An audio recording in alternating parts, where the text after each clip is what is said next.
Bonjour à tous. Aujourd'hui, place à l'actualité de l'Église à Mayotte, dernier né des départements français, le 31 mars 2011. C'est le fruit d'un référendum au cours duquel la population s'est très largement prononcée à 95,2% pour que Mayotte devienne un département d'outre-mer français. Mayotte appartient à l'archipel des Comores, dans l'océan Indien, entre le Mozambique et Madagascar. Et l'Église à Mayotte, c'est 4 500 catholiques sur 185 000 habitants environ et un vicaire apostolique, Monseigneur Charles Maroussa-Yava. Bonjour. Bonjour. Un grand merci d'être avec nous. Et c'est vrai que Mayotte est marquée par une crise difficile, douloureuse depuis plusieurs semaines et qui fait la une de l'actualité, un mouvement contre la vie chère. Est-ce que vous pouvez nous donner votre décryptage à vous? C'est vrai, vous avez raison de parler de plusieurs semaines parce que ça fait plus qu'un mois qu'il y a des manifestations, qu'il y a la grève. En fait, au départ, la grève a été décrétée par l'intersyndicat de Mayotte contre la vie chère. C'est-à-dire le prix, le coût des Oui, produits, le coût de la vie. Le coût de la vie, le coût de la vie.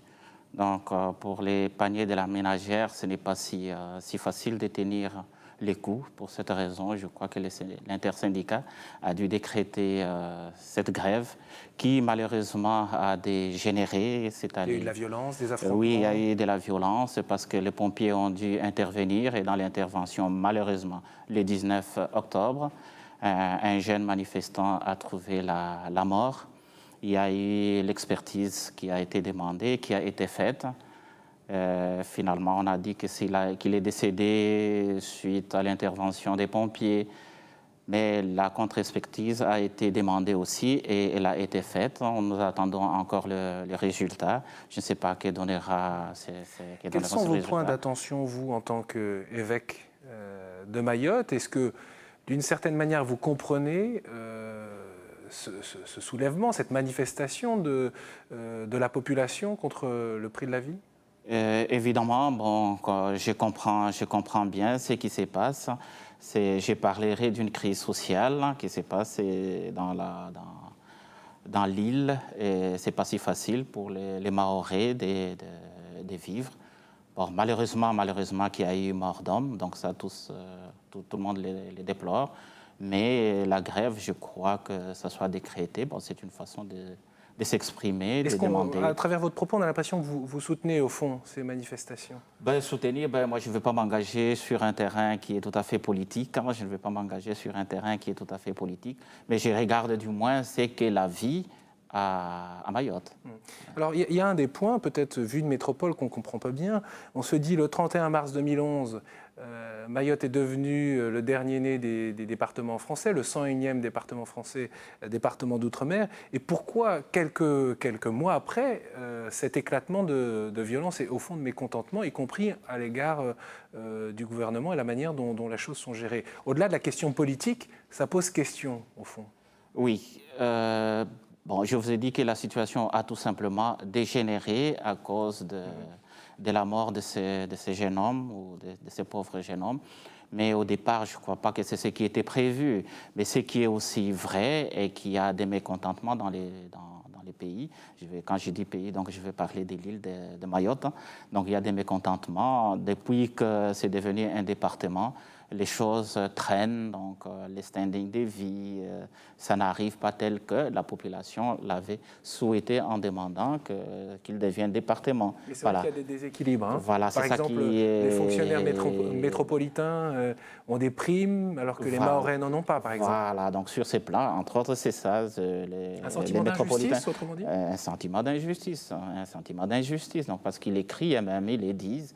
Et je crains que ça risque de tourner à des sentiments racistes.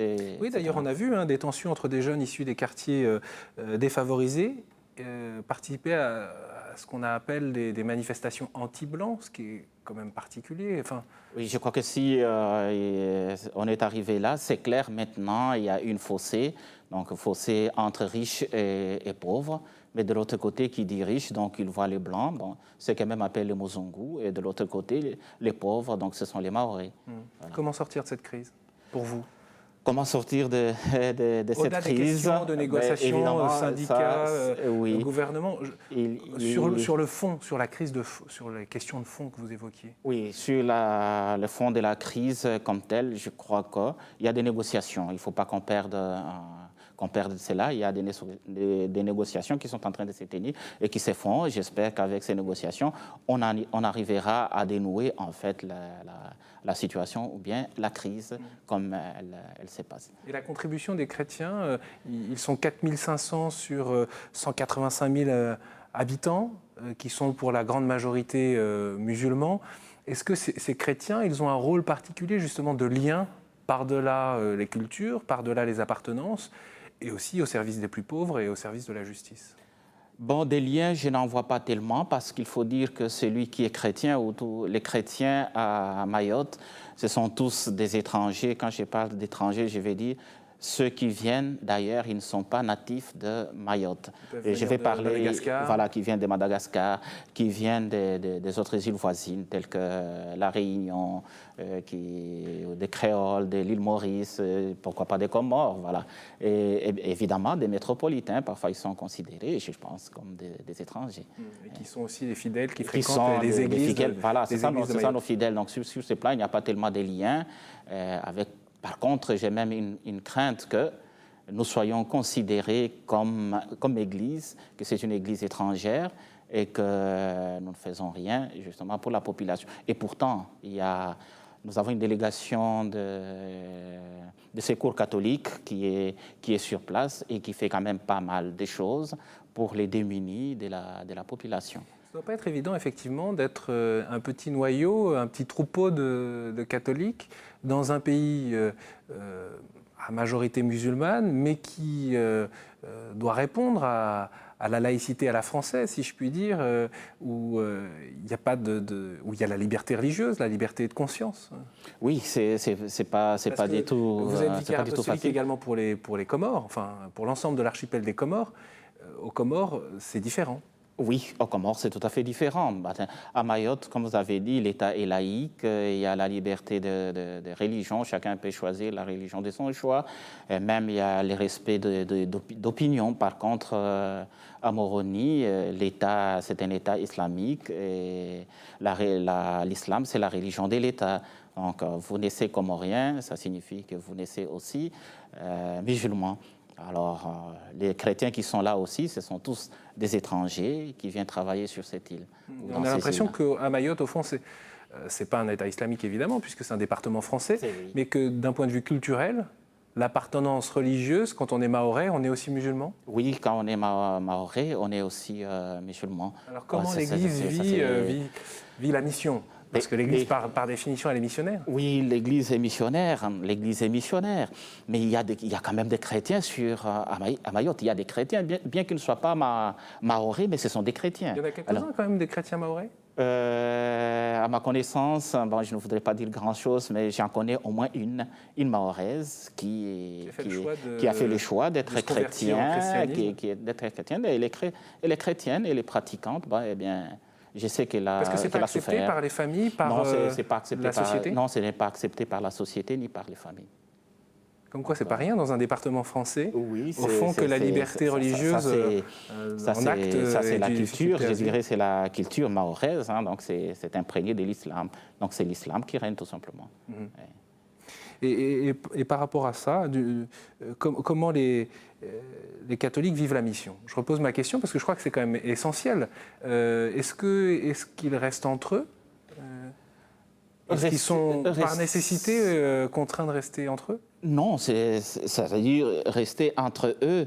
Ben, on vit les chrétiens et musulmans. Nous vivons ensemble, au travail on se côtoie, et dans la rue on se côtoie. Donc on est toujours ensemble, sauf sur le plan religion, qu'on est chrétien ou bien on est musulman. Donc les relations sont bonnes, hein, les relations sont bonnes. Là, il n'y a pas à s'inquiéter. Quand le pape Benoît XVI, par exemple, réunit tous les responsables des grandes religions, mais y compris les non-croyants, à se rassembler à Assis, c'était le cas le 27 octobre dernier. Est-ce qu'au fond, ça envoie un signal comme quoi les religions, les différents religieux peuvent contribuer à la justice et à la paix dans la société et qui sont appelés à cela? Oui, mais je crois que ça parle. Ça parlait, c'est fait à Assise, ça parlait à travers le monde que pour la justice, pour la paix, en fait, nous devons unir nos efforts pour concourir et arriver, c'est là. Arriver, c'est là. Donc, c'est une très bonne chose. Donc, même les musulmans, j'ai déjà parlé moi-même avec quelques autorités musulmanes, nous sommes d'accord sur ces points. Nous sommes d'accord sur ces points que la religion, en fait, doit aider l'homme, même s'il y a des violences par-ci, par-là, mais je crois que c'est tout simplement du fanatisme, mais à la base, ce que nous voudrions, c'est plutôt la paix et la justice. Donc, les assises, c'est un point très parlant pour toutes les religions du monde. Comment c'est vécu très concrètement dans les familles? Je pense à des situations où, évidemment, ça touche les questions des mariages. C'est très vrai aussi en métropole, mais quoi qu'on en dise assez peu sur le sujet. Sur les mariages, ce qu'on appelle les mariages mixtes, c'est-à-dire il y en a un qui est musulman et puis l'autre qui est chrétien. Oui, oui. C'est un problème pour nous, les chrétiens, dans le monde musulman ou bien à Mayotte, que ce soit à Mayotte, que ce soit aux Comores. C'est un problème surtout quand la femme est chrétienne. Pourquoi? Donc, parce qu'elle est obligée, en fait, d'être musulmane. Alors, il y en a qui par la famille ou elle est obligée par la famille du mari. Par la communauté religieuse musulmane? Par surtout la famille du mari. Les maris, bon, il y a des maris qui suivent tout simplement ce que la famille dit. Et il y a des familles qui n'acceptent pas d'avoir un non-musulman parmi eux. Alors, pour cela, c'est exigeant, la famille exige que la femme soit aussi musulmane à ce moment-là. Ça vous révolte en tant qu'évêque ou... Bon, évidemment, ce n'est pas juste, c'est de l'injustice. Pourquoi ne pas respecter la foi, la conviction de l'autre? Même dans l'amour, je crois qu'on doit arriver à ça, à respecter cette conviction et la foi de l'autre. Nous le faisons, donc les autres, je pense que par respect pour nous, ils devraient le faire aussi. Et dans ce contexte-là, est-ce que les chrétiens peuvent le dire ou est-ce qu'ils ne peuvent pas le dire, au fond? Bien, les chrétiens, ils les disent, ça c'est un concept. Bon, par exemple, pour donner une illustration, moi je parle il y a des femmes ou des jeunes filles qui viennent me poser un problème. Voilà, j'ai un ami qui est musulman, il me demande, et j'ai dit, ben, il faut bien réfléchir. Il faut bien réfléchir parce que tu sais que vous arriverez là. Peut-être que les débuts, on te dira non, on va respecter. Mais à la fin, tu sais que tu seras obligé, tu dois réfléchir. Non, c'est quand même un drame quand ça arrive à des jeunes filles qui devraient normalement bien vivre, mais ça pose un problème au niveau de leur foi et au niveau de leurs convictions. Et en même temps, est-ce que la solution, c'est le repli sur soi-même? Évidemment, il y a des cas de nos chrétiennes.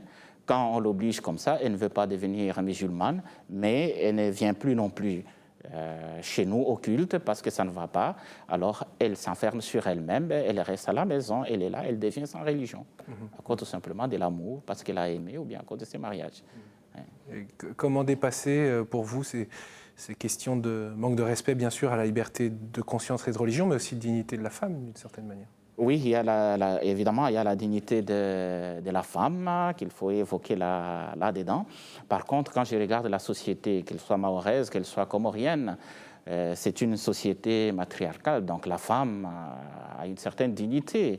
Donc j'ai dit, alors si la femme a une certaine dignité, la femme a à dire, alors à ce moment-là, bon, pourquoi ne pas respecter une opinion d'une femme qui n'est pas comorienne ou bien qui n'est pas mahoraise? Donc c'est quand même un point, c'est un appel peut-être que je lance aux autres, que si nous pouvons arriver à respecter cette dignité de la femme, mais surtout cette liberté d'opinion, de faire un choix de sa foi.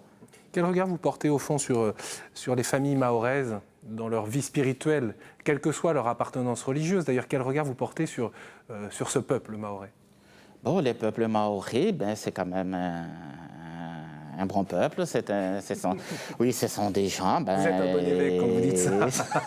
Non, mais je les connais, donc ce sont des gens que nous côtoyons, on est ensemble avec... Moi, j'ai des amis mahorais, mais qui sont musulmans, mais je ne vois pas, il n'y a pas d'opposition sur ce plan, mais ce sont des familles, et elles sont là, et je crois qu'il y a tout simplement si je dois m'exprimer comme ça, il y a une certaine pression de la famille sur les individus. Alors, est-ce que vous pensez que, même si vous êtes vicaire apostolique des Comores que depuis 2010, est-ce que vous pensez qu'il y a une évolution qui serait de plus en plus dur ou qui irait de plus en plus à la confrontation entre religions? Non, je ne vois pas cette évolution qu'on peut aller vers la confrontation. Bon, nous n'avons pas vraiment un dialogue comme tel pour pouvoir palper bien les choses ou bien tâter les terrains sur. Ben, j'aimerais bien qu'on engage un certain dialogue. Qu'est-ce que vous voulez? Nous sommes une goutte dans l'océan. Si tout le monde est musulman et que nous ne représentons rien, ben qu'on arrive à engager un dialogue et qu'on puisse échanger. Et comme ça peut nous aider à nous comprendre les uns et les autres. Oui. Monseigneur Marozayava, vous êtes le premier vicaire apostolique pour l'archipel des Comores depuis mai 2010. Vous le disiez, avant le vicariat apostolique, c'était une administration apostolique, donc on reconnaît là une forme de croissance de l'Église, puisqu'il y a un évêque qui est présent dans cet archipel. Au fond, pourquoi? Quelle lecture vous en faites? Voilà, c'est vrai que c'était une administration, donc il faut parler d'une évolution, mais je crois que c'est aussi une façon d'essayer de se maintenir comme Église. Alors, un vicariat apostolique, c'est une circonscription ecclésiastique. Pas tout le monde sur les questions oui. Je vais tout simplement droit dire canonique ou de... Oui, non, je ne vais pas entrer dans les droits canoniques. C'est juste pour expliquer un peu, pour dire que c'est une circonscription ecclésiastique. En fait, qu'on érige dans une région quelconque du monde ou qui n'est pas encore tout à fait christianisée et en voie donc de christianisation. Et on espère qu'un jour, ça peut devenir un diocèse. Mais je ne dirais pas que nous sommes là pour faire les prosélytismes, non. Nous sommes là peut-être pour, je suis sûr et certain, que les étrangers continueront à aller à Mayotte, vivre pour le travail, ainsi qu'aux Comores. Alors pour cela, on ne va pas les abandonner. Je donnerai même l'exemple de la brebis perdue. Donc la brebis perdue, c'est Jésus qui a donné cette parabole en disant un berger qui avait 100 brebis, une s'est perdue. Il a dû laisser les 99 pour aller à la recherche de cette unique brebis. Je dirais, c'est ce que nous faisons. On ne va pas abandonner cette goutte des chrétiens dans la mer de l'océan Indien, dans les îles de l'océan Indien. Voilà. D'ailleurs, je le disais, vous êtes vicaire apostolique pour l'archipel des Comores, donc ça inclut à la fois les Comores qui sont un État indépendant et Mayotte qui est un département français. Maintenant d'ailleurs, il y a un conflit entre les Comores et Mayotte. Ça ne doit pas être évident pour vous d'être sur les deux terrains en même temps puisque les Comores réclament la souveraineté sur Mayotte. Paraît-il que l'État français était contrarié que le Saint-Siège n'envoie qu'un seul évêque pour l'ensemble de l'archipel des Comores, jugeant que c'était en quelque sorte un signal pour donner un arbitrage en faveur de l'État des Comores. Non, voyez-vous, cette question-là, c'est tout à fait politique. Donc moi, je ne vais pas m'engager sur ces terrains, ces domaines politiques, mais je sais tout simplement une chose, l'Église catholique est universelle. Oui. Donc, elle va au-delà de nos frontières que nous connaissons, les frontières de nos États, par le fait que l'Église a voulu faire de l'archipel des Comores un même vicariat. Donc, moi, j'y vois plutôt l'universalisme de l'Église. Ce n'est pas pour départager qui que ce soit, ou pour donner la souveraineté à l'union des Comores. Non, je crois que nous sommes comme Église un peu au-dessus de toute cette querelle politique de frontières. Ceci dit, au-delà des questions politiques et diplomatiques, ça n'a pas été forcément simple, puisqu'on parle de Mayotte, pour les Mahorais, d'accepter un évêque qui soit à la fois pour les Comores et pour Mayotte. Je ne crois pas que c'était un problème pour les Mahorais, mais plutôt c'était un problème pour les Français, ça je dois le dire. Ce n'était pas un problème pour les fidèles. Oui, ce sont les fidèles français, les fidèles de Mayotte qui ont dit, mais pourquoi on nous a mis ensemble avec les Comores? Pourquoi on nous a mis ensemble avec les Comores? Le souhait, c'était que Mayotte soit rattachée à un diocèse français, par exemple, soit la Réunion. Ils m'ont dit ça. J'ai dit, écoutez, moi j'ai été nommé, je suis là. Mais maintenant, ça, c'est votre réponse. Oui, j'ai été nommé. C'est pas obéissant d'une certaine manière. Oui, j'ai été nommé, je suis là. Mais maintenant, par le fait que moi, venant comme vicaire apostolique de Mayotte, de l'archipel des Comores, mais là-dedans, il y a Mayotte, comme je suis à l'Assemblée, à la plénière des évêques, donc l'Église reconnaît quand même que Mayotte c'est une entité. Oui, Une entité française. Ont travaillé ensemble, je suis là sur l'Assemblée plénière des évêques. Oui, je suis là parmi les évêques français. À Lourdes. Oui. Donc c'est quand même un exemple pour dire que l'Église reconnaît ça. Et d'ailleurs, vous vous retrouvez dans les débats de cette Assemblée, dans les travaux. Parce que vous avez combien? Vous avez 5 prêtres à Mayotte. Oui, j'ai 5 pour prêtres. 4500 fidèles. Oui, j'ai 5 prêtres pour 6000 fidèles catholiques, oui. 5 prêtres, donc 2 à Mayotte, 2 à Moroni, un prêtre à Anjouan. Mais comment je me retrouve dans l'Assemblée? C'est la première fois, j'ai acquis ce que j'ai dit, j'ai fait un saut dans les vides, je me suis dit, je vais une fois aller voir comment ça s'est fait. Bon, je suis là, mais je suis très content, très bien accepté par les autres et je suis en train de vivre une fraternité entre évêques. Et vous avez été ordonné en mai 2010. Vous êtes originaire de la République démocratique du Congo, un pays qui a connu aussi des grandes difficultés, notamment à travers les guerres. D'ailleurs, c'est à travers pendant l'une de ces guerres, dans les années 76-77, que vous avez décidé de devenir prêtre. Oui. C'est intéressant de pouvoir aussi comprendre d'où est-ce que vous venez et avec quelle conviction vous menez votre mission d'évêque aux Comores. Ah oui, évidemment, je suis de nationalité congolaise, RDC. Mon diocèse d'origine, c'est le diocèse de Kolwezi. Kolwezi a connu la guerre. La première guerre que nous avons connue à Kolwezi, c'est celle de 1977. Et évidemment, à partir de cette guerre, tout était parti. J'étais déjà au petit séminaire quand il y a eu la guerre à ce moment-là. Et tous les prêtres missionnaires étaient partis. Et à l'époque, les prêtres, il n'y avait que des missionnaires. Très peu de prêtres diocésains, donc des Congolais. Alors ça nous a tous interpellés, comme ils étaient partis, il n'y avait plus de services. Il y avait beaucoup de prêtres missionnaires à l'époque? Oui, beaucoup. Il y avait beaucoup de prêtres missionnaires. Ils ont dû partir par nécessité pour éviter la guerre? Non, ce n'était pas pour éviter la guerre comme telle, parce que tout simplement, les rebelles qui étaient entrés, ils étaient en train de tuer les Européens. Alors, eux étant Européens, donc ils devaient quand même sauver leur vie. Quel âge à ce moment-là? J'avais, je crois, 15-16 ans. Donc alors, qu'est-ce qui s'est passé dans la tête de l'adolescent de 15-16 ans? Oui, et bien évidemment, voyant ces vides, parce que je viens d'une famille chrétienne, alors tout le monde allait à l'église, mais on n'avait pas d'Eucharistie, il y avait la célébration. Alors il y a des sœurs, je me rappelle, les sœurs ont dit, mais vous voyez, pourquoi vous ne devenez pas prêtre? Maintenant, nous n'avons plus de prêtres. Si nous avions nos prêtres, cela n'allait pas arriver. Alors ça a été un clic, et peut-être ça a été ça l'appel de Dieu que j'ai entendu pour dire, mais Charles, est-ce que tu ne peux pas être prêtre? Et à partir de là, c'était parti. Est-ce que justement, ce contexte particulier dans lequel vous avez perçu cet appel à la vie sacerdotale, vous le retrouvez aujourd'hui, au fond, dans votre vie d'évêque, dans un autre contexte que celui de la République démocratique du Congo? Oui, je crois que je me retrouve. Je me retrouve, je vous dis que... Oui. Parce que c'était un manque de prêtres. C'était un manque de prêtres. Mais à Moroni, je dois dire, ou à Mayotte, maintenant à Mayotte il y a 2 prêtres. À Moroni, il y a des temps où il n'y avait qu'un seul prêtre et quand il devait se déplacer, il n'y avait plus personne.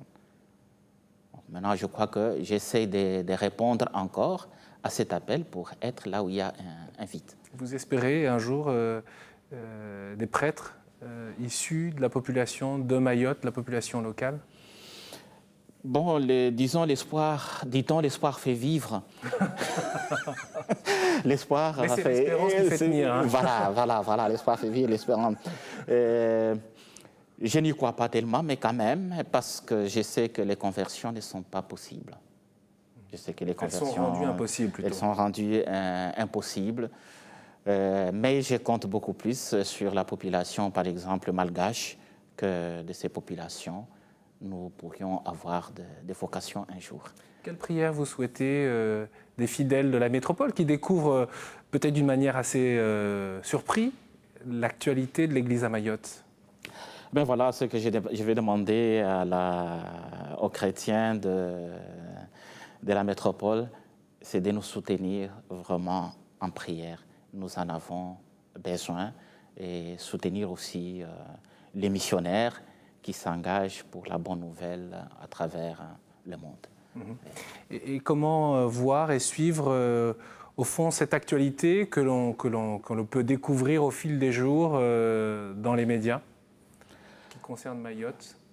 Bon, heureusement qu'il y a les médias, donc vous êtes en train de suivre, mais de notre part, comme Église, nous n'avons pas trop d'engagement là-dedans. Et peut-être que si nous avons encore un peu de temps, je pourrais expliquer, tout simplement parce que nous sommes nous considérés comme étrangers. Et que d'abord à Mayotte, on donne la primauté ou la préséance aux sages. Et d'ailleurs, ce sont eux qui ont beaucoup travaillé, qui lancent l'appel au calme. Donc, ce sont les sages qui doivent d'abord se prononcer. Nous ne pouvons pas nous prononcer dans cette situation, et ils le font. De l'autre côté, nous, comme étrangers, donc nous sommes considérés comme des Wazungu, ou bien... Les Wazungu. Les Mzungu, pardon. Oui. Mais on retiendra quand même au début de cette émission que vous compreniez tout à fait les raisons de ce soulèvement. Oui, donc pas ces manifestations, pas ces soulèvements comme tels, mais la grève telle qu'elle a été décrétée, je crois, pour la vie chère, je crois que c'était normal. Un grand merci, Monseigneur Charles Marouza Yava, d'avoir été avec nous au cours de cette émission où nous avons découvert à la fois la vie de l'Église à Mayotte, mais aussi ses difficultés dans ses relations dans le pays, avec ses voisins. Et votre appel à la prière, en tout cas, ça nous marquera. C'est bien sûr une émission que vous pouvez retrouver sur notre site internet. À la semaine prochaine.